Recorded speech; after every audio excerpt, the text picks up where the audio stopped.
പഹൽഗാം സംഭവിക്കുന്നു.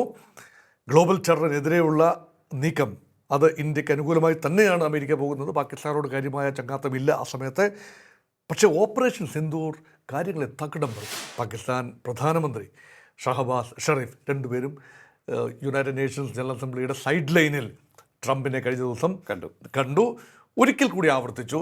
അച്ചായൻ വിചാരിച്ചുകൊണ്ടാണ് ഇത് അവസാനിച്ചത്. തീർച്ചയായും നോബൽ സമ്മാനം അങ്ങേക്ക് അവകാശപ്പെട്ടത് തന്നെയാണ്. ആരെങ്കിലും മാറിയും മറിഞ്ഞും വരും പ്രസിഡന്റുമാർ. അപ്പോൾ പിന്നെ രണ്ട് ഓപ്ഷൻസാണുള്ളത്. ഒന്ന്, ഈ ഡീപ് സ്റ്റേറ്റ് എസ്റ്റാബ്ലിഷ്മെൻറ്റിൻ്റെ പുറത്തു നിന്ന് അംഗം വെട്ടി കയറി വന്നയാളാണ് ഡൊണാൾഡ് ട്രംപ്. പക്ഷേ ഇത് ഉയർത്തുന്ന ഒപ്റ്റിക്സ്, ഇത് ഉയർത്തുന്ന ഒരു ഫോട്ടോ ഓപ്പർച്യൂണിറ്റി അത് ഗ്ലോബലി ഡാമേജ് ചെയ്യും. അത് അമേരിക്കയുടെ കരങ്ങളാണോ ഇതിന് പിന്നിൽ, അതോ ചൈനയുടെ കരങ്ങളാണോ? അത് ചോദ്യം.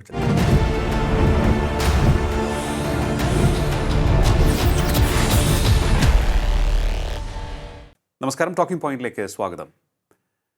അമേരിക്കൻ പ്രസിഡന്റ് ഡൊണാൾഡ് ട്രംപ് ഇന്ത്യയുടെ വലിയ സുഹൃത്തായി അറിയപ്പെട്ടു അടുത്ത കാലത്ത് വരെ, ഓപ്പറേഷൻ സിന്ദൂർ വരെ എന്ന് നമുക്ക് കൃത്യമായി പറയാം. അതിനുശേഷം ട്രംപിൻ്റെ മറ്റൊരു മുഖമാണ് നമ്മൾ കണ്ടുകൊണ്ടിരിക്കുന്നത്. ഇന്ത്യയെ അകത്തുനിന്നും പുറത്തുനിന്നും തകർക്കാനുള്ള ശ്രമമാണോ ഇപ്പോൾ ട്രംപും അമേരിക്കയുടെ ഡീപ് സ്റ്റേറ്റും നടത്തിക്കൊണ്ടിരിക്കുന്നത്? പരിശോധിക്കാം നമുക്ക്. പല കാരണങ്ങളുണ്ട് ഈ വിഷയത്തിലേക്ക് എത്തുവാൻ. അതാണ് ഇന്നിവിടെ പ്രതിപാദിക്കുന്നത്. നമ്മോടൊപ്പം ചേരുകയാണ് വിദേശകാര്യ വിദഗ്ധൻ ഡോക്ടർ മോഹൻ വർഗീസ്. നമസ്കാരം സർ. ടോക്കിംഗ് പോയിന്റിലേക്ക് സ്വാഗതം. പ്രധാനമന്ത്രി നരേന്ദ്രമോദിയും അമേരിക്കൻ പ്രസിഡന്റ് ഡൊണാൾഡ് ട്രംപും വലിയ സുഹൃത്തുക്കളായിരുന്നു. ആ സൗഹൃദം ഇന്ത്യ അമേരിക്ക ബന്ധം കൂടുതൽ ദൃഢമാക്കുന്നതിന് കാരണമായി എന്നുള്ള റിപ്പോർട്ടുകൾ വന്നിരുന്നു.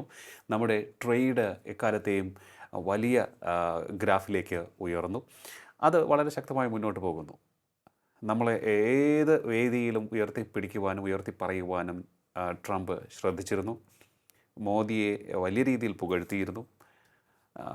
ഇപ്പോൾ ഓപ്പറേഷൻ സിന്ദൂറിന് ശേഷം എല്ലാം പാടെ മാറി മറിയുന്ന ഒരു കാഴ്ചയാണോ കാണുന്നത്, അതോ അത് അതിന് മുന്നേ ആയിരുന്നു?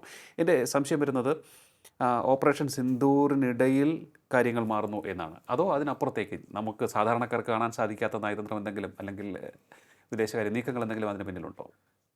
ഭൗമരാഷ്ട്രീയം കഴിഞ്ഞ 2-3 മാസത്തിനുള്ളിൽ ആകെ കലങ്ങി മറിഞ്ഞു എന്നത് യാഥാർത്ഥ്യമാണ്. ഇപ്പോൾ സാധാരണ ഒരാൾ അന്താരാഷ്ട്ര നീക്കങ്ങളെ നോക്കുമ്പോൾ എത്തും പിടിയും കിട്ടാത്ത രീതിയിലാണ്, അത്ര ദ്രുതഗതിയിലാണ് ബന്ധങ്ങൾ മാറി മറിയുന്നത്. There is something called a long term average. Long term average നോക്കിയാൽ India has been consistently moving very fine closely with Russia. പണ്ട് സോവിയറ്റ് യൂണിയൻ ആയിരുന്നപ്പോൾ, പിന്നെ റഷ്യ ആയപ്പോഴും അതിൽ കാര്യമായ ഉലച്ചിൽ ഒരു ഘട്ടത്തിലും തട്ടിയിട്ടില്ല എന്ന് കാണാം.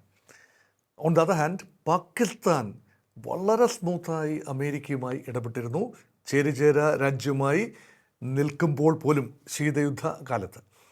അതിൽ ചെറിയ മാറ്റങ്ങൾ സമീപകാലത്ത് വന്നു. പ്രത്യേകിച്ച് ഈ ഗ്ലോബൽ ടെററിസത്തിനെതിരെ ഉള്ള ഒരു ഫ്രണ്ട് ലൈൻ സ്റ്റേറ്റായി മുൻപ് അമേരിക്ക പാകിസ്ഥാനെ കണ്ടിരുന്നു. എന്നാൽ ഇപ്പോൾ ആ രീതിയിൽ ഒരു ട്രസ്റ്റ് വർത്തി അലായി എന്നതാണോ എന്നത് അമേരിക്കൻ ഡീപ് സ്റ്റേറ്റിന് തന്നെ സംശയമുണ്ട്. പ്രത്യേകിച്ച് അബട്ടബാദിൽ വെച്ചാണ് ഒസാമ ബിൻ ലാഡൻ പിടിക്കപ്പെടുന്നതും വധിക്കപ്പെടുന്നതും. അതൊക്കെ വലിയ മാറ്റമാണ് ഉണ്ടാക്കിയത്. അതുകൊണ്ട് ഡൊണാൾഡ് ട്രംപ് വന്നു, അതിന് മുൻപ് ഒബാമ വരുന്നു. ആ സമയത്തൊക്കെയാണ് വലിയ രീതിയിലുള്ള ഒരു ബോൺ ഹോമി ഇന്ത്യ അമേരിക്ക. അതിന് പറയുന്ന ഒരു കാരണം, പഴയതുപോലെ ചൈനയോ റഷ്യയോ ഒന്നും ശത്രുക്കളല്ല അമേരിക്ക ആ സമയത്ത്. ഇപ്പോൾ വീണ്ടും മാറിയിരിക്കുന്നു. അപ്പോൾ അതുകൊണ്ട് ഇന്ത്യയുമായി ചങ്ങാത്തമാകാം. അതുകൊണ്ടാണല്ലോ ഇന്ത്യക്കെതിരെ ഉപരോധം പ്രഖ്യാപിച്ച 1998 ശേഷം പെട്ടെന്ന് ഉപരോധം മാറുന്നു. പൊഖ്റാൻ 2 ശേഷം, ആണവ പരീക്ഷണം നടത്തി പൊഖ്റാൻ 2 ശേഷം അമേരിക്ക ഏർപ്പെടുത്തിയ ഉപരോധം നൊടിയിടയിൽ പിൻവലിച്ചു. 2007 ആയപ്പോൾ 2008 ആയപ്പോൾ ആണവ ഇൻഡോ US സിവിൽ ന്യൂക്ലിയർ കരാർ 1-2-3 എഗ്രിമെൻറ്റ്, ഹൈഡാക്റ്റും 1-2-3 എഗ്രിമെൻറ്റും ഒക്കെ നമ്മുടെ മനസ്സിലേക്ക് ഇങ്ങനെ തിരതള്ളി വരികയാണ്. അപ്പോൾ അത് കഴിഞ്ഞപ്പോൾ എല്ലാം ഭദ്രം എന്ന പ്രതീതിയാണ് ഉണ്ടായത്. മാറി മാറി വന്ന ഡെമോക്രാറ്റ് റിപ്പബ്ലിക്കൻ പ്രസിഡന്റുമാർ, അത് ജോർജ് ബുഷ് സീനിയർ ആണെങ്കിലും ജൂനിയർ ആണെങ്കിലും ഒബാമയാണെങ്കിലും അതിനു മുമ്പ് ക്ലിൻ്റൺ ആണെങ്കിലും ഒക്കെ തന്നെ അത്ര ഒരു ശത്രുതാപരമായിട്ടല്ല ഇന്ത്യയെ കണ്ടത്. പക്ഷേ ഡൊണാൾഡ് ട്രംപിൻ്റെ കാലം വന്നപ്പോൾ ആദ്യ ഊഴത്തിൽ ഫസ്റ്റ് ടേം ട്രംപ് 1.0 അവിടെ കാര്യമായ വ്യതിയാനം വരുന്നു. ഇന്ത്യയുമായി വലിയ വ്യക്തിപരമായ നയതന്ത്രത്തിന് വലിയ സ്ഥാനം. അത് ഒരുതരം മീഡിയ ഹൈപ്പിന് അതീതമായി, മീഡിയ ഹൈപ്പ് എപ്പോഴും ഉണ്ട്, ഒരു വ്യക്തിയെ കോൺസെൻട്രേറ്റ് ചെയ്തുകൊണ്ട് മീഡിയ ഹൈപ്പ് ജനറേറ്റ് ചെയ്യും. മോദിയും ട്രംപും സുഹൃത്തുക്കളാണ്, ഇങ്ങനെയൊക്കെ. അതിനുപരിയായ ഒരു ബന്ധമുണ്ടായി ഇന്ത്യ അമേരിക്ക. അത് ട്രേഡ് ഫിഗേഴ്സിലും റിഫ്ലക്റ്റ് ചെയ്തു. കാരണം എക്കാലത്തെ ഉയർന്ന ഒരു ട്രേഡ് ഫിഗേഴ്സാണ് 2023-24 വർഷം ഇൻഡോ അമേരിക്കൻ ട്രേഡിലുണ്ടായത്. അപ്പം അതൊരു വലിയ, അത് മാത്രമല്ല ട്രേഡ് മിച്ചം. അപ്പോൾ ഇന്ത്യക്ക് അത് ഗുണകരമാകുന്നു. ഇന്ത്യ ഒരിക്കലും ഒരു എക്സ്പോർട്ട് ഓറിയൻറ്റഡ് ഇക്കോണമി ആയിരുന്നില്ല. അമേരിക്ക വലിയ സാധ്യതയാണ് ഇന്ത്യക്ക് മുമ്പിൽ തുറന്നിട്ടത്. ഒന്ന്, ആളുകളെ വിന്യസിക്കുന്നതിന്, അതായത് എക്സസ് പോപ്പുലേഷനെ പ്രൊഡക്റ്റീവായി വിന്യസിക്കാനുള്ള ഒരു തൊഴിൽ മാർക്കറ്റ്, അതാണ് ഒരു ഓപ്ഷൻ ഇന്ത്യക്ക്. രണ്ട്, ട്രേഡ്. ഈ രണ്ട് കാര്യങ്ങളിലും അമേരിക്ക പിടിമുറുക്കുമെന്ന് ഭാരതം ഒരിക്കലും ആ സമയത്ത് വിചാരിച്ചിട്ടില്ല. ഓപ്പറേഷൻ സിന്ദൂർ വരെ, പഹൽഗാം സംഭവിക്കുന്നു, ഗ്ലോബൽ ടെററിനെതിരെയുള്ള നീക്കം, അത് ഇന്ത്യക്ക് അനുകൂലമായി തന്നെയാണ് അമേരിക്ക പോകുന്നത്. പാകിസ്ഥാനോട് കാര്യമായ ചങ്ങാത്തമില്ല ആ സമയത്ത്. പക്ഷേ ഓപ്പറേഷൻ സിന്ദൂർ കാര്യങ്ങളെ തകിടം മറിച്ചു. ഓപ്പറേഷൻ സിന്ദൂർ 4 ദിവസം മാത്രമാണ് നീണ്ടു നിന്നത്. കൃത്യമായി 100 മണിക്കൂറിൽ താഴെ. 10-ാം തീയതി, മെയ് മാസം 10-ാം തീയതി ഓപ്പറേഷൻ സിന്ദൂർ അവസാനിപ്പിക്കുന്ന ഘട്ടത്തിലാണ് ഇൻഡോ US റിഫ്റ്റ് വൈഡനായത്. വൈഡൻ ചെയ്തൊന്നുമല്ല, ആ റിഫ്റ്റ്, ന്യൂ റിഫ്റ്റ് തുടങ്ങുന്നത്. അതെ, അവിടെ ഡൊണാൾഡ് ട്രംപിന് സഹിക്കാവുന്നതിലും അധികമായിരുന്നു ഇന്ത്യയുടെ ഒരു sharp reaction. Donald Trump is not involve in any way. ഇത് ഇന്ത്യയുടെയും പാകിസ്ഥാൻ്റെയും DGMOമാർ, director general of military operation, അവർ നേരിട്ട് സംസാരിച്ച് പരിഹരിച്ചതാണ്. ട്രംപിനോ അമേരിക്കയ്ക്കോ ഇതിൽ ഒരു പങ്കാളിത്തവുമില്ല എന്ന് ഇന്ത്യ പറഞ്ഞപ്പോൾ ഈ രീതിയിലേക്ക് ഇത് പോകുമെന്ന് വിചാരിച്ചില്ല. ട്രംപ് പിന്നെ മിണ്ടില്ല എന്നാണ് വിചാരിച്ചത്. പക്ഷേ ട്രംപ് വീണ്ടും വീണ്ടും ആവർത്തിച്ചു. 40ാമത്തെ തവണയാണ് ആവർത്തിക്കുന്നത്. അത് കഴിഞ്ഞ ദിവസം ഐക്യരാഷ്ട്ര സംഘടനയുടെ ജനറൽ അസംബ്ലിയിൽ ട്രംപ് ലോകത്തോടായി നടത്തിയ അഭിസംബോധനയിൽ താൻ അവസാനിപ്പിച്ച യുദ്ധങ്ങളുടെ കണക്ക് എണ്ണി പറയുന്നു. 7 യുദ്ധങ്ങൾ അല്ലേ? ആ 7 യുദ്ധങ്ങൾ അവസാനിപ്പിക്കുന്നതിന് തീർച്ചയായും അമേരിക്കയുടെ ചെറിയൊരു പങ്കാളിത്തമുണ്ട്. കാരണം ലോക പോലീസ് ഇപ്പോഴും അമേരിക്കയാണെന്നാണല്ലോ സ്വയം വിചാരിക്കുന്നത്. പക്ഷേ ഇന്ത്യ തള്ളിപ്പറഞ്ഞ സ്ഥിതിക്ക് പാകിസ്ഥാൻ ഒരു പടി കടന്ന് ചിന്തിച്ചു. ഇന്ത്യ എന്താണോ തള്ളിപ്പറയുന്നത് അതിന് നേരെ ഘടകവിരുദ്ധമായി പറഞ്ഞ് അമേരിക്കൻ റോളിനെ എൻഡോഴ്സ് ചെയ്യുന്ന അമേരിക്കൻ സൈനിക ജനറൽ അസിം മുനീർ, പാകിസ്ഥാൻ സൈനിക ജനറൽ അസിം മുനീർ, പാകിസ്ഥാൻ പ്രധാനമന്ത്രി ഷഹബാസ് ഷെറീഫ്, രണ്ടുപേരും യുണൈറ്റഡ് നേഷൻസ് ജനറൽ അസംബ്ലിയുടെ സൈഡ് ലൈനിൽ ട്രംപിനെ കഴിഞ്ഞ ദിവസം കണ്ടു. ഒരിക്കൽ കൂടി ആവർത്തിച്ചു. അച്ചായൻ വിചാരിച്ചുകൊണ്ടാണ് ഇത് അവസാനിച്ചത്. തീർച്ചയായും നോബൽ സമ്മാനം അങ്ങേക്ക് അവകാശപ്പെട്ടത് തന്നെയാണ്. ഇത് കേൾക്കാൻ തന്നെയാണ് ട്രംപ് ഇതെല്ലാം ചെയ്തത്. അപ്പം ഇന്ത്യ തള്ളിപ്പറയുകയും പാകിസ്ഥാൻ സ്ഥിരീകരിക്കുകയും ചെയ്യുമ്പോൾ സ്വാഭാവികമായി അമേരിക്കയുടെ മറ്റ് താല്പര്യങ്ങളും കൂടെ കൺവേർജ് ചെയ്യുന്നു. പ്രസിഡൻറ്റിനെ മാറ്റി നിർത്തി അമേരിക്കയുടെ ഡെസിഷൻ മേക്കിംഗ് അപ്പാരറ്റസിൽ നമുക്ക് കാണാനാവില്ല. നമുക്ക് പറയാം ഡൊണാൾഡ് ട്രംപിന് വ്യക്തിപരമായ താല്പര്യങ്ങളുണ്ട്, ഈ ബിറ്റ് കോയിൻ ക്രിപ്റ്റോ കറൻസി താല്പര്യങ്ങളുണ്ട്. ട്രംപിൻ്റെ ഫാമിലിക്കും പാകിസ്ഥാൻ്റെ പൊളിറ്റിക്കൽ മിലിറ്ററി ലീഡർഷിപ്പിനും കൺവേർജ് ചെയ്യുന്ന താല്പര്യങ്ങളുണ്ട്. 2, മിനറൽസ് ആൻഡ് മെറ്റൽസ്, ബലൂചിസ്ഥാനിലൊക്കെ ഉള്ളത്, അതിൻ്റെ മേൽ കണ്ണുണ്ട്. ട്രംപിന് സെലൻസ്കിയോട് പറഞ്ഞത് ഇതാണ്, നിങ്ങൾ ധാതുക്കൾ ഉക്രൈനിൽ നിന്ന് തരൂ, ഞാൻ വിഷയം അവസാനിപ്പിക്കാം എന്ന് പറയുന്നത് പോലെ പാകിസ്ഥാൻ്റെ ധാതുക്കളിലും കണ്ണുണ്ട്. എണ്ണ പര്യവേഷണ രംഗത്ത് പഞ്ചാബിലുൾപ്പെടെ വലിയ എണ്ണ ശേഖരം കണ്ടെത്തിയെന്നാണ് പറയുന്നത്. എക്സ്ട്രാക്ട് ചെയ്യാനുള്ള സാങ്കേതിക വിദ്യ പാകിസ്ഥാനില്ല, അത് അമേരിക്ക നൽകും. അതുകൊണ്ട് ഇന്ത്യക്ക് നേരെ വാർണിംഗ് ആണ്. നിങ്ങൾ നോക്കൂ, ഒരു കാലത്ത് നിങ്ങൾ പാകിസ്ഥാനിൽ നിന്നും എണ്ണ വാങ്ങേണ്ട ഗതികേടിലാവും എന്നിൻ്റെ ഓർപ്പിക്കുകയാണ്. അതിന് പുറമെ കാലക്രമത്തിൽ 50% തീരുവ, അതുപോലെ H-1B വിസയ്ക്ക് $100,000 അങ്ങോട്ട് കൊടുക്കുകയാണ്. ഇതിനർത്ഥം എന്താണ്? അമേരിക്ക മാറി ചിന്തിക്കുന്നു എന്നല്ല, ട്രംപിൻ്റെ അമേരിക്ക മാറി ചിന്തിക്കുന്നു. ഞാനൊന്ന് ചോദിച്ചോട്ടെ, ട്രംപിൻ്റെ ഇൻട്രസ്റ്റും ഡീപ് സ്റ്റേറ്റിൻ്റെ ഇൻട്രസ്റ്റും ഡിഫറൻ്റ് ആയിരുന്നു. ട്രംപ് ഡീപ് സ്റ്റേറ്റിന് അടിപ്പെടാത്ത ഒരു നേതാവായിരുന്നു. പക്ഷേ ഒരു വ്യക്തി താല്പര്യം, നൊബേൽ എന്ന ആഗ്രഹം, സമാധാനത്തിനുള്ള നൊബേൽ സമ്മാനം എന്നുള്ള ആഗ്രഹം, അത് ഇന്ത്യയുടെ ഒരു സമ്മതം വേണമായിരുന്നു. ഈ യുദ്ധം അവസാനിപ്പിച്ചത് അല്ലെങ്കിൽ ഏറ്റുമുട്ടൽ അവസാനിപ്പിച്ചത് ട്രംപ് മൂലമാണ്, അല്ലെങ്കിൽ ട്രംപിൻ്റെ ഇടപെടൽ മൂലമാണ് എന്ന് സമ്മതിക്കണം എന്നുള്ളതായിരുന്നു ട്രംപിൻ്റെ ആഗ്രഹം. അത് പക്ഷേ ഇന്ത്യ തുടക്കത്തിൽ അങ്ങ് പറഞ്ഞതുപോലെ സമ്മതിച്ചില്ല. അതോടുകൂടി അദ്ദേഹത്തിൻ്റെ ആ ഒരു ഈഗോ ഹേർട്ടായി അദ്ദേഹത്തിൻ്റെ ഇൻട്രസ്റ്റും ഡീപ് സ്റ്റേറ്റിൻ്റെ ഇൻട്രസ്റ്റും ഒന്നായി എന്നാണോ ഇതിൽ നിന്നും അനുമാനിക്കേണ്ടത്? ഏതാണ്ട് സമാനമായ രീതിയിലാണ്. കാരണം deep state America is firmly entrenched. Whoever is the president, the deep state represents certain vested interests. അത് ബിസിനസ് ഇൻട്രസ്റ്റുകളാകാം, അതെ. വിശ്വാസപരമായ ചില താല്പര്യങ്ങളാകാം. അവിടെയാണ് ഇസ്രയേലിൻ്റെയൊക്കെ ഒരു പ്രസക്തി. ഇസ്രയേലിൻ്റെയൊക്കെ ജൂയിഷ് സയനിസ്റ്റ് താല്പര്യങ്ങൾ ഉൾപ്പെടെ ഡീപ് സ്റ്റേറ്റ് ഇൻട്രസ്റ്റിൽ എംബഡഡ് ആയതുകൊണ്ടാണ്. കാരണം അവിടുത്തെ ഒരു ശാസ്ത്ര സാങ്കേതിക രംഗത്തെ പ്രമുഖന്മാരായ ആളുകൾ, അവിടുത്തെ ബ്ലേഡ് കമ്പനിക്കാർ, ബാങ്കിങ് ആളുകൾ, ആയുധ കച്ചവടക്കാർ, ആയുധ ലോബി, ഇവരുടെ എല്ലാം താല്പര്യങ്ങൾ ആത്യന്തികമായി അമേരിക്ക എന്നതല്ല, അവർക്ക് മുന്നോട്ട് പോകണം. അതിന് അമേരിക്ക ഒരു വെഹിക്കിളാണ്. ആ വെഹിക്കിളിനെ മുങ്ങാതെ നോക്കണം. ആരെങ്കിലും മാറിയും മറിഞ്ഞും വരും പ്രസിഡന്റുമാർ.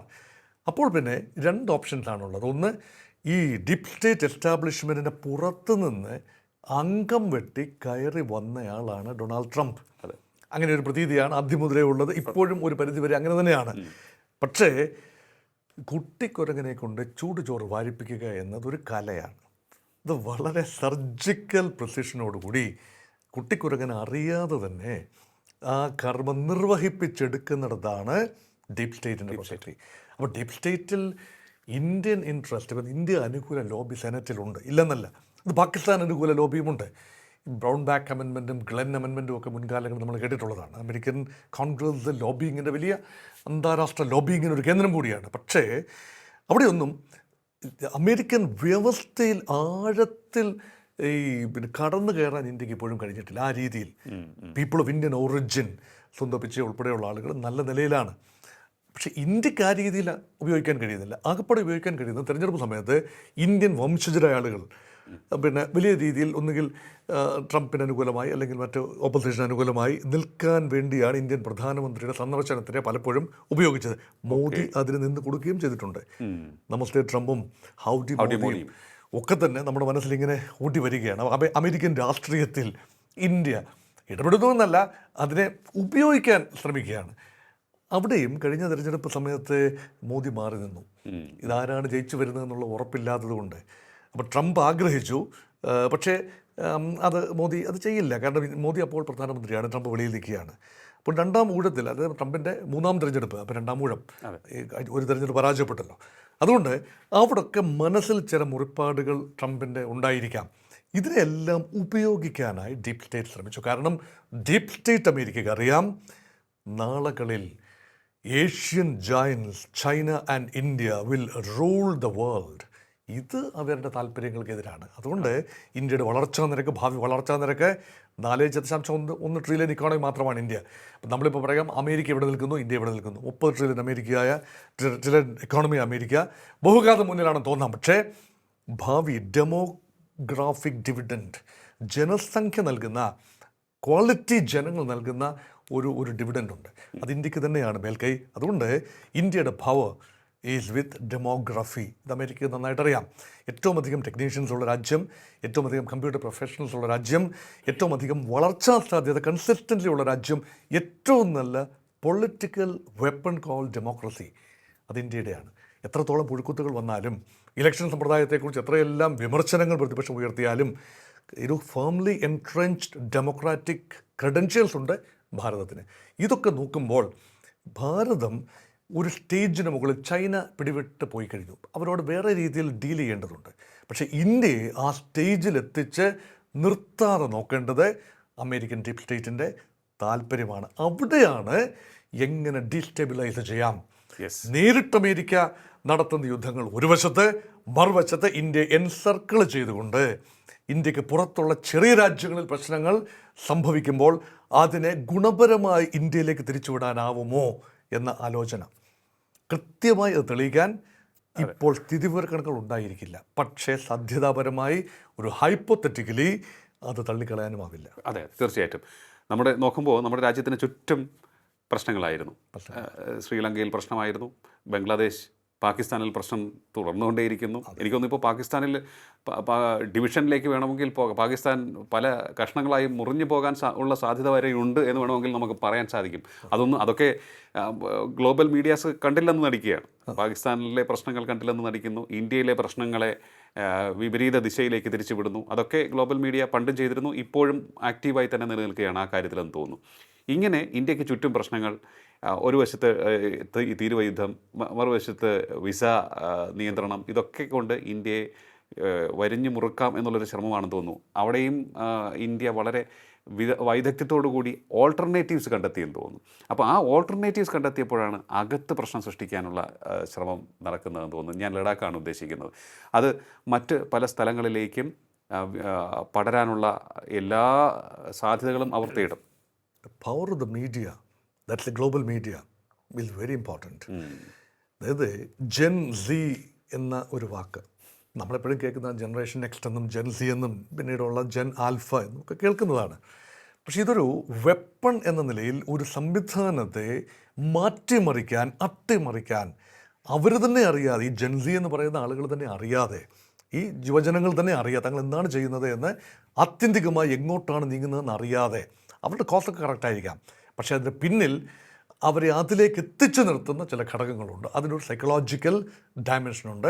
It is the new media, it's not the conventional traditional electronic media, but the cyber and new media.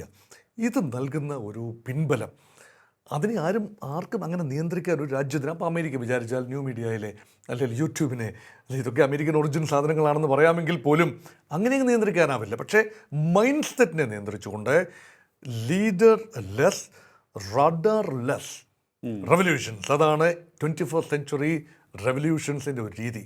അതായത് കാടൻ വിപ്ലവങ്ങൾ എന്നതല്ല, മറിച്ച് ഒരു സർട്ടൺ സെഗ്മെൻറ്റ്, അതായത് അർബൻ ഒരു മാസസ്, അവിടെ കർഷകർ ആ രീതിയിൽ വരില്ല. ഇപ്പം ഡൽഹിയുടെ പ്രാന്തപ്രദേശങ്ങളിൽ കർഷകർ വന്നു, അത് പഞ്ചാബ് കുറച്ചുകൂടെ പെനിട്രേറ്റ് ചെയ്യാവുന്നൊരു മേഖലയായതുകൊണ്ടാണ്.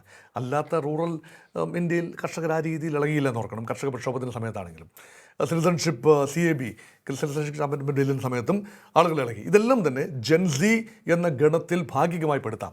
അപ്പോൾ ഇതാ ഇവിടെ ജെൻസി, പിന്നെ ഇവിടുത്തെ ശ്രീലങ്കയിലെ ജെൻസി ഉണർന്നു, അങ്ങനെ കൊട്ടാരത്തിന് തീയിട്ടു, ഭരണമാറ്റം ഉണ്ടായി. ബംഗ്ലാദേശിൽ ഷെയ്ഖ് ഹസീനയ്ക്കെതിരെ ജെൻസി ഉണർന്നു. ഇപ്പോൾ ഇതാ നേപ്പാളിൽ ഉണർന്നു. അതിൻ്റെ ചുവട് പിടിച്ചുകൊണ്ട് ഇന്ത്യയിലും ഇതാ വന്നിരിക്കുന്നു.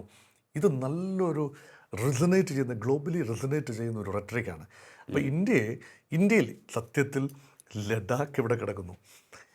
ചെറിയൊരു പ്രദേശം, ഭൂമിയുണ്ട്, പക്ഷേ ജനസംഖ്യ 3 ലക്ഷത്തിൽ താഴെയാണ്. കേരളത്തിലെയൊക്കെ ഒരു ചെറിയ ടൗൺഷിപ്പിലെ ജനസംഖ്യ മാത്രമാണ് ലഡാക്കിൻ്റെ ആകമാന ജനസംഖ്യ. ലഡാക്കിൽ 2 പ്രദേശങ്ങളെ, 2 ജില്ലകളേ ഉള്ളൂ. ലേ ജില്ലയും കാർഗിൽ ജില്ലയും. മുസ്ലിം ഭൂരിപക്ഷ കാർഗിലും, ബ്രൂട്ടലി ബുദ്ധിസ്റ്റ് ഭൂരിപക്ഷ ലേ മേഖലയും. അവർക്ക് സമാധാനപ്രിയരായ ആൾക്കാരാണ്. അവരൊന്നും പ്രശ്നക്കാരൊന്നുമല്ല, ട്രഡീഷണലി പ്രശ്നക്കാരുമല്ല. ഇത് കേന്ദ്രഭരണ പ്രദേശമാക്കിയപ്പോൾ അവരെല്ലാം സ്വാഗതം ചെയ്തതുമാണ്. ആദ്യം സ്വാഗതം ചെയ്തു. 2019 കേന്ദ്രഭരണ പ്രദേശമായി ആർട്ടിക്കിൾ 370 അബ്രോഗേറ്റ് ചെയ്യുകയും കേന്ദ്രഭരണ പ്രദേശമാക്കുകയും ചെയ്തപ്പോൾ വലിയ സാധ്യതകളാണ് കണ്ടത്. പ്രത്യേകിച്ച് ചൈനയുമായി അതിർത്തിയുള്ള ഗൽവാൻ അതിർത്തിയൊക്കെ, പകോങ് തടാരം ഘടകം, ഗൽവാൻ, ഇവിടെയൊക്കെ സംഘർഷമുണ്ടായ പശ്ചാത്തലത്തിൽ അവിടെ വലിയ സാധ്യതകൾ കണ്ടു. തൊഴിലില്ലായ്മ പരിഹരിക്കാനുള്ള ഒരുപാട് കേന്ദ്ര പദ്ധതികൾ വരുമെന്ന പ്രതീക്ഷയിലായിരുന്നു. പക്ഷേ തൊഴിലില്ലായ്മ ഒരു പരിധിവരെ കൈവിട്ടുപോയി. 30% തൊഴിലില്ലായ്മ ഉണ്ട് എന്നത് തള്ളിക്കളയാനാവില്ല. പക്ഷേ അത് ടൂറിസം ഉദ്ദേശിക്കുന്ന രീതിയിൽ വലിയ ഇൻവെസ്റ്റ്മെൻറ്റ് ഉണ്ടായി എന്നത് ശരിയാണ്. പക്ഷേ ടൂറിസത്തിന് പൂർണ്ണമായി പറ്റുന്നൊരു മേഖലയല്ല. പർവ്വത ടൂറിസം ഉണ്ടാകും, ഗ്ലേസിയേഴ്സൊക്കെ ഉണ്ട്, ഇല്ലെന്നല്ല. പക്ഷേ ഈ ദാൾ ലേക്കിലേതുപോലെ ഉള്ള ഒരു സീനറി അല്ല ലഡാക്കിലെ ഒരു സീനറി. അത് കാശ്മീർ താഴ്വര, പ്രത്യേകിച്ച് ശ്രീനഗർ താഴ്വര, അതും ലഡാക്കും തമ്മിൽ വ്യത്യാസമുണ്ട്. അതുകൊണ്ട് ആ രീതിയിൽ ജനങ്ങളിലേക്ക് പണം എത്തിയില്ല, ജോലികളെത്തിയില്ല, സത്യമാണ്. പക്ഷെ അവിടെ വിദ്യാഭ്യാസ പ്രവർത്തകൻ, ആരോഗ്യ പ്രവർത്തകൻ, പരിസ്ഥിതി പ്രവർത്തകൻ, അദ്ദേഹമാണ് സോനം വാങ്ചുക് ഒരു ഐക്കോണായി മാറുകയാണ്. അതിൽ നിന്നാണ് 3 Idiots എന്ന സിനിമയുടെ കഥാതന്തു വരുന്നത് തന്നെ. ആമിർ ഖാൻ ആ ഒരു സിനിമയാണ് വാങ്ചുക്കിനെ പ്രശസ്തനാക്കുകയും അദ്ദേഹത്തിന് പിന്നീട് സമ്മാനം റമോൺ മഗ്സസെ അവാർഡ് അതൊക്കെ ലഭിച്ചു എന്ന് പറയുമ്പോൾ അദ്ദേഹത്തെ ഒരു ദേശ സ്നേഹിയായി മാത്രമേ കാണാൻ ആവുമായിരുന്നുള്ളൂ. പക്ഷേ he became A catalyst in eruption of violence. ഇത് കൈവിട്ടു പോയി. ഒരു വെടിവെപ്പ് സാധ്യമായിരുന്നോ, വെടിവെപ്പ് ഒഴിവാക്കാമായിരുന്നോ ചോദ്യമാണ്. ഇവിടെ സ്ഥിതിഗതികൾ കൈവിട്ടു പോയി എന്ന പ്രതീതി ഉണ്ടായി. പെട്ടെന്ന് CRPFും പോലീസും വെടിയുതിർക്കുകയാണ്. 4 പേര് മരണപ്പെടുകയാണ്. ഈ 4 പേരുടെ മരണം കൂടുതലും പ്രതിസന്ധി സൃഷ്ടിച്ചു. ഈ മരണങ്ങളാണ് സത്യം പറഞ്ഞ ഒരു ടേണിംഗ് പോയിൻ്റായി വന്നത്. 5 മരണം. ഇപ്പോൾ വീണ്ടും വീണ്ടും 5 മാറുന്നു. ഇപ്പം ഇവിടെ അതൊക്കെ ഒരു സമചിത്തത, ഇപ്പം ഏതാനും പിന്നെ സുരക്ഷാ ഉദ്യോഗസ്ഥരുടെ കൈപ്പിഴയാണോ, അതോ അത് അനിവാര്യമായിരുന്നോ, അതേക്കുറിച്ച് വിരുദ്ധമായ അഭിപ്രായം ഉണ്ടാവാം. നമ്മളത് അതിനെക്കുറിച്ച് അഭിപ്രായം പറഞ്ഞത് ശരിയല്ല. ദേശീയ സുരക്ഷയിൽ ഇൻവോൾവ് ആണ്. അതുകൊണ്ടാണ്. മാത്രമല്ല, ഓർക്കേണ്ട ഒരു കാര്യമുണ്ട്. അയൽ പ്രദേശം വളരെ ട്രിക്കിയാണ്. അത് ടിബറ്റാണ്, ടിബറ്റൻ ബോർഡറാണ്, ചൈനയാണ്. Chinese dragon is breathing fire down the neck. അതിപ്പോൾ ഡ്രാഗൺ ഈസ് ടൈംഡ്. ഇപ്പം മാറിയ സാഹചര്യത്തിൽ you can dance with the devil and elephant can have a tango with the dragon എന്നൊക്കെ ഭംഗ്യാന്തരേണ് നമുക്ക് പറഞ്ഞു വെക്കാമെങ്കിലും dragon is always a dragon. We have to be sceptical. അത് വിസ്ഡമാണ്. സ്കെപ്റ്റിസിസം ഒരു പരിധിവരെ സ്കെപ്റ്റിസിസം ഒരു വിസ്ഡം തന്നെയാണ്. അവിടെ കൈവിട്ടു പോകാനാവാത്ത ഒരു പ്രദേശമാണ് ലഡാക്ക്. അതായത് അവിടെ അസംതൃപ്തി ഉണ്ട് എന്ന ആ അസംതൃപ്തി ഇന്ത്യയിൽ ഒരിടത്തേക്കും ബാധിക്കില്ല. പക്ഷേ ഇത് ബാധിക്കുന്നത് എവിടെയാണ്? ഇമേജിനെയാണ്. Not everything is hunky dory in India എന്ന ഒരു ചിന്ത വെളിയിൽ വരും, വിദേശത്ത് വരും. അത് ഇന്ത്യയുടെ ഇമേജിനെ ബാധിക്കും. ആത്യന്തികമായി ഇൻവെസ്റ്റ്മെൻറ്റിനെ പല കാര്യങ്ങളെയും ബാധിക്കും. അപ്പോൾ വടക്ക് കിഴക്കൻ സംസ്ഥാനങ്ങളിൽ പ്രശ്നമുണ്ട്, മണിപ്പൂർ ഇവിടെ വിഷയമുണ്ട്. അപ്പോൾ ആഭ്യന്തരമായി എല്ലാം സുരക്ഷ, ന്യൂനപക്ഷങ്ങൾ അവിടെ അരക്ഷിതരാണ്. ഇതൊക്കെയാണല്ലോ റെട്രിക്. അത് മുസ്ലിം ന്യൂനപക്ഷങ്ങൾ, കാർഗിൽ അല്ലെ കാശ്മീർ, ബുദ്ധിസ്റ്റ് ന്യൂനപക്ഷങ്ങൾക്കും രക്ഷയില്ല. അവിടേക്കാണ് ഈ ലഡാക്കിനെ തിരഞ്ഞുപിടിച്ചിരിക്കുന്നത്. ഇവിടെ ഒരു ഗ്ലോബൽ അജണ്ട ആരോപിക്കാം. ഇദ്ദേഹം Wangchuk has a history of travelling to Pakistan. പാകിസ്ഥാനിൽ പോയി അദ്ദേഹം പല നിർദോഷമായ കാര്യങ്ങൾക്കായിരിക്കാം, ചിലപ്പം അല്ലായിരിക്കാം. ബംഗ്ലാദേശിൽ എത്തിയിട്ടുണ്ട്. ബംഗ്ലാദേശ് തലവൻ അല്ലെങ്കിൽ ഇപ്പോഴത്തെ നേതാവ് മുഹമ്മദ് യൂനിസുമായി നിൽക്കുന്ന ഫോട്ടോസുണ്ട്. ഈ ഒപ്റ്റിക്സിൽ സൂചിപ്പിക്കുന്ന എന്താണ്? Not everything is fine with Wangchuk. അപ്പം അദ്ദേഹം അറസ്റ്റിലായി. അത് ഒരുപക്ഷെ ഈ പ്രക്ഷോഭം ഏത് രീതിയിലാണ് ഇനി ടേൺ ചെയ്യാൻ പോകുന്നത്? കൂടുതൽ മേഖലയിലേക്ക് അത് വരുമോ? അല്ലേ, ലേ എപ്പെക്സ് കൗൺസിലും കാർഗിൽ വികസന സമിതിയും എല്ലാം കൂടെ ചേർന്നുകൊണ്ട് ആ പ്രദേശത്ത് അരക്ഷിതാവസ്ഥ ഉണ്ടാക്കുമോ? അതിനുള്ള നമ്പേഴ്സ് ഇല്ല. 3 ലക്ഷം പേരേ ഉള്ളൂ. എത്ര തെരുവിലിറങ്ങിയാലും 3 ലക്ഷം പേരിൽ എത്ര പേര്, ശതമാനക്കണക്കിൽ 1% തെരുവിലിറങ്ങിയാലും എത്ര പേർക്ക് തെരുവിലിറങ്ങാൻ കഴിയും? പുറത്തുനിന്ന് അധികം ആളുകൾ അങ്ങോട്ട് എത്തുകയുമില്ല. അപ്പോൾ അതുകൊണ്ട് ഇവിടെ അതൊരു ഇൻറ്റേർണൽ പ്രശ്നമല്ല. പക്ഷേ ഇത് ഉയർത്തുന്ന ഒപ്റ്റിക്സ്, ഇത് ഉയർത്തുന്ന ഒരു ഫോട്ടോ ഓപ്പർച്യൂണിറ്റി, അത് ഗ്ലോബലി ഡാമേജ് ചെയ്യും. അത് അമേരിക്കയുടെ കരങ്ങളാണോ അതിന് പിന്നിൽ, അതോ ചൈനയുടെ കരങ്ങളാണോ? അത് ചോദ്യം. അത് മാത്രമല്ല, റിസോഴ്സസ്, ലിഥിയം വൻതോതിലുള്ളൊരു സ്ഥലമാണ് അവിടെ ലഡാക്ക്. അപ്പോൾ അപ്പോൾ അവിടെ ഒരു പ്രശ്നകലുഷിത മേഖലയാകുമ്പോൾ അവിടെ വേണ്ട രീതിയിൽ ഖനനം നടക്കില്ല, അവിടെ പ്രശ്നമാണ്, അവിടേക്ക് ഇൻവെസ്റ്റ്മെൻറ്റ് വരില്ല. ഒരുപാട് ഉദ്ദേശങ്ങളാണുള്ളത്. അപ്പോൾ നമ്മൾ പുറമേ കാണുന്നത് മാത്രമാകണമെന്നില്ല യാഥാർത്ഥ്യം. യെസ്. അപ്പോൾ ഇത്തരത്തിൽ ഒരു സിറ്റുവേഷനിലേക്ക് പോവുകയാണ് രാജ്യം. So we should be careful, extra careful എന്ന് വേണമെങ്കിൽ പറയാം. എനിക്ക് തോന്നുന്നു ഈ പുറത്ത് അതിർത്തി പ്രദേശങ്ങളിലൊക്കെ തന്നെ അക്രമം വന്നപ്പോൾ തന്നെ നമ്മൾ ഒരുവിധം ജാഗ്രത നടപടികൾ സ്വീകരിച്ചിട്ടുണ്ടാകും, അല്ലേ?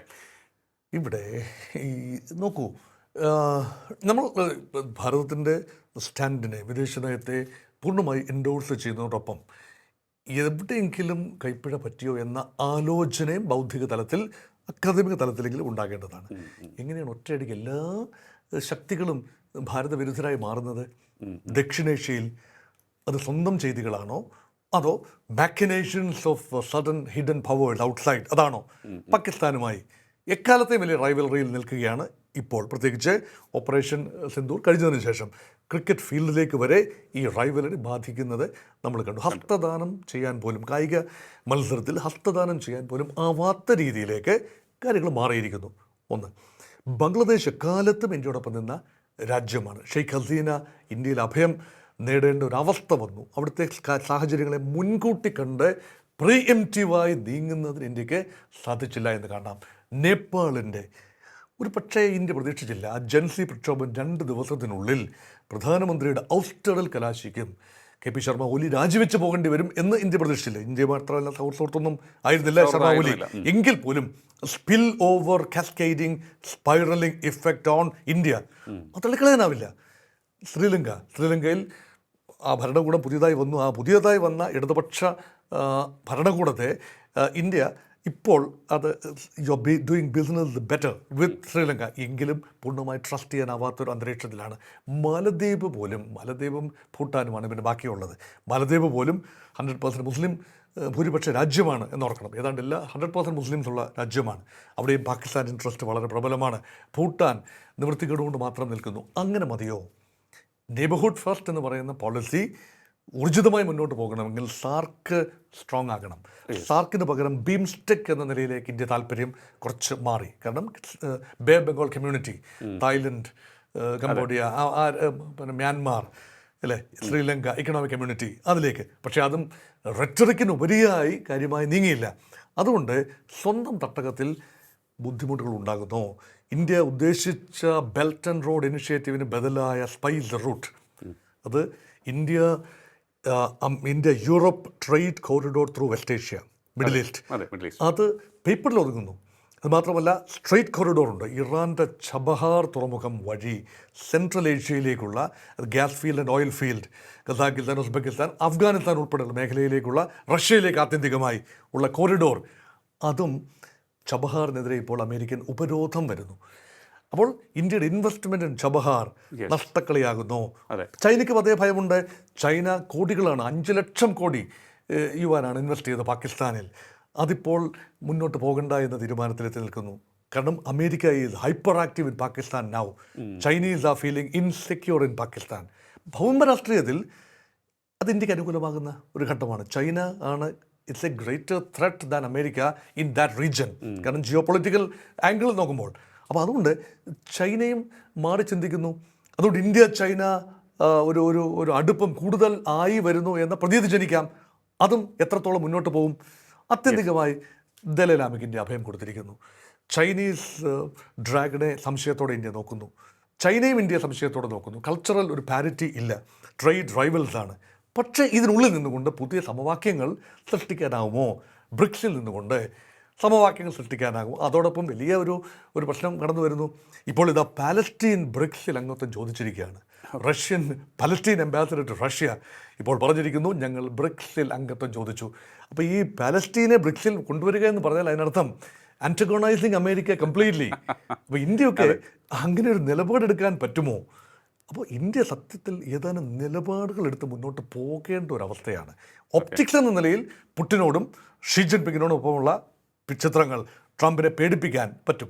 ഓരോ പ്രാവശ്യം പേടിപ്പിക്കുമ്പോഴും ബദൽ പ്രഹരവുമായി ട്രംപ് വരികയാണ്. അതെ അതെ. അപ്പോൾ ഇവിടെ എങ്ങനെയാണ് മുന്നോട്ട് പോവുക? അതിൽ ഇന്ത്യക്ക് സാധ്യതകളുണ്ട്. ട്രംപ് ചോദിക്കുന്നൊരു ചോദ്യമുണ്ട് എപ്പോഴും, do you have the cards? സെലൻസ്കിയോട് ചോദിച്ച പ്രസിദ്ധമായി ചോദിച്ചതാണ്, നിങ്ങളുടെ കയ്യിൽ ഇറക്കി കളിക്കാനുള്ള തുറുപ്പ് ചീട്ടുകളുണ്ടോ? ഉണ്ടെങ്കിൽ ഞങ്ങൾ അനുസരിക്കാം, അല്ലെങ്കിൽ ഞങ്ങൾ വേണ്ടത് ചെയ്യാം. ഇല്ലെങ്കിൽ പറയുന്ന അങ്ങോട്ട് കേൾക്കുക, എന്നിട്ട് പഞ്ചപുച്ഛമടക്കി നിൽക്കുക. But India has fortunately cards. The first card is demography. ഡെമോഗ്രഫിയുടെ കാർഡ്, ഡെമോക്രസിയുടെ കാർഡും ഡെമോഗ്രഫി പോപ്പുലേഷൻ കാർഡും ഉള്ളിടത്തോളം കാലം ആത്യന്തികമായി things will come India's way. പക്ഷേ ഇൻ്റർമീഡിയറ്റ് പീരീഡിൽ എങ്ങനെ എത്രത്തോളം സമൃദ്ധമായ ഒരു ഭരണകൂടം ഈ അവസ്ഥ കൈകാര്യം ചെയ്യും എന്നത് മാത്രമാണ് വിഷയം. So this is A challenging period, or definitely A challenging period for Indian government. അപ്പോൾ ആ ഇന്ത്യൻ ഗവൺമെൻറ്റിനൊപ്പം എനിക്ക് തോന്നുന്നു സ്റ്റേറ്റ് ഗവൺമെൻറ്റ്സ് ഫെഡറൽ ഗവൺമെൻറ്റിനൊപ്പം വളരെ ശക്തമായി നിൽക്കേണ്ട ഒരു സാഹചര്യം കൂടിയാണ്. കാരണം ഈ ചലഞ്ച് അത്ര ഹ്യൂജാണ്. എക്സ്റ്റേണൽ ചലഞ്ചസ് ഉണ്ട്, ഇൻറ്റേർണൽ ചലഞ്ചസിന് ശ്രമിച്ചുകൊണ്ടും ഇരിക്കുകയാണ്. സോ ഒരു ഓർക്കസ്ട്രേറ്റഡ് ആയിട്ട് കാര്യങ്ങൾ നീക്കണം എന്നുണ്ടെങ്കിൽ രാജ്യം ഒന്നടങ്കം ഈ ചലഞ്ചിനെ തിരിച്ചറിഞ്ഞ് പ്രതികരിക്കേണ്ടിയിരിക്കുന്നു. പെറ്റി പൊളിറ്റിക്കൽ സ്ക്വാബിൾസ് വിത്തിൻ, അത് ദോഷം ചെയ്യും. ഇത് പ്രതിപക്ഷവും മനസ്സിലാക്കണം. ഇന്ത്യയിലെ പ്രതിപക്ഷം മനസ്സിലാക്കേണ്ട ഒരു കാര്യമുണ്ട്.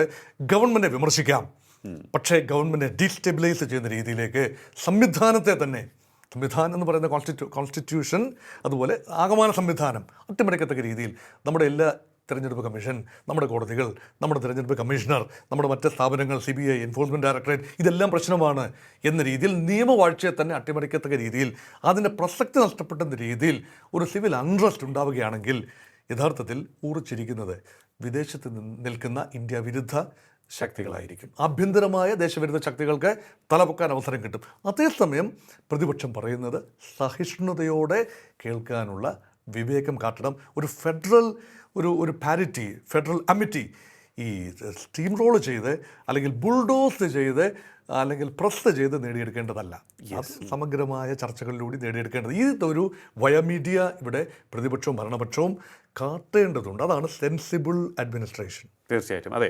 ഈ ഭരണപക്ഷവും പ്രതിപക്ഷവും ഒരേപോലെ ചിന്തിക്കേണ്ടത് ഈ വിദേശ ശക്തികൾ നമുക്കെതിരെ ഇപ്പോൾ തിരിഞ്ഞിരിക്കുന്നത് നമ്മുടെ ഉയർച്ച കണ്ടിട്ടാണ്, നമ്മുടെ സാധ്യതകൾ കണ്ടിട്ടുമാണ്. വിദേശ ബന്ധത്തിൽ രാഷ്ട്രീയ വില എന്നുകൂടി ഓർക്കണം. അതെ. ആദ്യമായിട്ടാണ്, വെരി അൺഫോർച്ചുനേറ്റ്, വിദേശ ബന്ധം നരേന്ദ്രമോദിയുടെ വിദേശ നയമല്ല, ഇന്ത്യയുടെ വിദേശ നയമാണ്. അവിടെ പ്രതിപക്ഷം, അപ്പം നെഹ്റുവിൻ്റെ വിദേശ നയം എന്നുള്ള പറയുമ്പോൾ അത് ഇന്ത്യയുടെ വിദേശ നയം തന്നെയാണ്.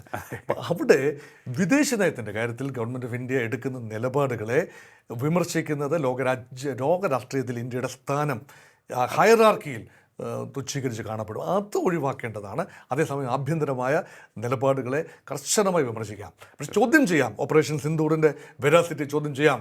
നമ്മൾ നടത്തിയ ശശി തരൂറിൻ്റെ നേതൃത്വത്തിൽ ഇന്ത്യ ലോകരാജ്യങ്ങളിൽ പോയി എന്നിട്ടിപ്പോൾ എന്തായി ചോദിക്കാം. പക്ഷേ ചോദിക്കുമ്പോഴും അവിടെ ഒരു സംയമനം വേണം. ഗവൺമെൻറ്റിനെ പൂർണ്ണമായി പിന്തുണച്ചുകൊണ്ട് ഇന്ത്യയുടെ നയങ്ങളെ എൻഡോഴ്സ് ചെയ്തുകൊണ്ട് വേണം ഇത് ചോദ്യം ചെയ്യാൻ. അത് ഒരു പക്ഷേ ആ സഭ്യതയുടെ സീമകൾ എപ്പോഴെങ്കിലും ലംഘിക്കപ്പെടുന്നുണ്ടോ എന്ന ഒരു സംശയം പലപ്പോഴും ഇത് നോക്കിക്കാണുന്നവർക്കുണ്ട്. തീർച്ചയായിട്ടും അതാണ് ഏറ്റവും പ്രധാനപ്പെട്ട പോയിന്റ് നമ്മൾ അവസാനം പറഞ്ഞു വെച്ചത്. അതിലേക്ക് തന്നെയാണ് എത്തിയത്. അതായത് നമ്മുടെ രാജ്യം വളരെ ശക്തമായ രീതിയിൽ വളർന്നുകൊണ്ടിരുന്നു. ആ വളർച്ചയെ വലിയ ഒരു ആശങ്കയായി ചില രാജ്യങ്ങളെങ്കിലും കാണുന്നു. പ്രത്യേകിച്ച് അമേരിക്കയെ പോലുള്ള രാജ്യങ്ങൾ, ഇന്ത്യക്ക് ചുറ്റുമുള്ള ചില രാജ്യങ്ങൾ, അല്ലെങ്കിൽ ആ രാജ്യത്തെ ചില ശക്തികളൊക്കെ കാണുന്നു. അത് തന്നെയാണ് അവരെ ആശങ്കപ്പെടുത്തിയതും ഇന്ത്യക്ക് എതിരെ നീങ്ങുവാൻ പ്രേരിപ്പിച്ചതും എന്നുള്ളത് യാതൊരു സംശയവും ഇല്ലാത്ത കാര്യമാണ്. എടുത്തു പറയേണ്ട ഒരു കാര്യം, ഇന്ത്യയുടെ ജനസംഖ്യ, അതായത് യുവ ജനതയുടെ ബാഹുല്യം, അത് മറ്റുള്ളവരെ വലിയ രീതിയിൽ ഭയപ്പെടുത്തുന്നത് തന്നെയാണ്. അത് ഇന്ത്യയുടെ വലിയ കരുത്ത് തന്നെയാണ്. ഇങ്ങനെ ഇന്ത്യ മുന്നോട്ട് പോകുമ്പോഴാണ് ഈ ഡീസ്റ്റെബിലൈസിങ് ആക്ടിവിറ്റീസ് അത് കണ്ടുകൊണ്ടും കാണാതെയും ഒളിഞ്ഞും തെളിഞ്ഞുമൊക്കെ ഇന്ത്യക്കെതിരെ പയറ്റിക്കൊണ്ടിരിക്കുന്നു. ഇവിടെയാണ് നമ്മൾ മനസ്സിലാക്കേണ്ടത്. ഈ ചർച്ചയിൽ ഒടുവിൽ പറഞ്ഞു വെച്ചത്, ഭരണപക്ഷവും പ്രതിപക്ഷവും ഒറ്റക്കെട്ടായി നിന്ന് രാജ്യത്തെ സംസ്ഥാനങ്ങൾ കേന്ദ്ര സർക്കാരിനൊപ്പം കൈകോർത്ത് നിന്ന് ശക്തമായി ഏകമനസ്സോടുകൂടി മുന്നോട്ട് പോകേണ്ട ഏറ്റവും നിർണായകമായ കാലഘട്ടത്തിലൂടെയാണ് ഇന്ത്യ മഹാരാജ്യം പോകുന്നത്. ഈ വെല്ലുവിളിയെ നമ്മൾ അതിജീവിച്ചാൽ പിന്നെ ലോകത്തെ ഒരു ശക്തിക്കും നമ്മെ തകർക്കാനാവില്ല. പ്രധാനമന്ത്രി നരേന്ദ്രമോദി അത് BJP-യുടേതല്ല, ഇന്ത്യ മഹാരാജ്യത്തിൻ്റെ പ്രധാനമന്ത്രിയാണ് എന്ന് ഇന്ത്യയിലെ പ്രതിപക്ഷ പാർട്ടികൾ മനസ്സിലാക്കേണ്ട കാലം അതിക്രമിച്ചിരിക്കുന്നു. ഇത് ആക്ഷൻ എടുക്കേണ്ട സമയമാണ്. ഇപ്പോൾ നിങ്ങൾ പ്രവർത്തിച്ചില്ല എങ്കിൽ, തിരിച്ചറിഞ്ഞ് പ്രവർത്തിച്ചില്ല എങ്കിൽ പിന്നീട് വൈകിപ്പോകും. വളരെയധികം നന്ദി സർ, ഇത്രയും സമയം ടോക്കിംഗ് പോയിന്റുമായി സംസാരിച്ചത്. ടോക്കിംഗ് പോയിന്റ് ഈ അധ്യായം ഇവിടെ പൂർണ്ണമാകുന്നതിന് അടുത്ത എപ്പിസോഡിൽ കാണാം നമുക്ക്. നമസ്കാരം.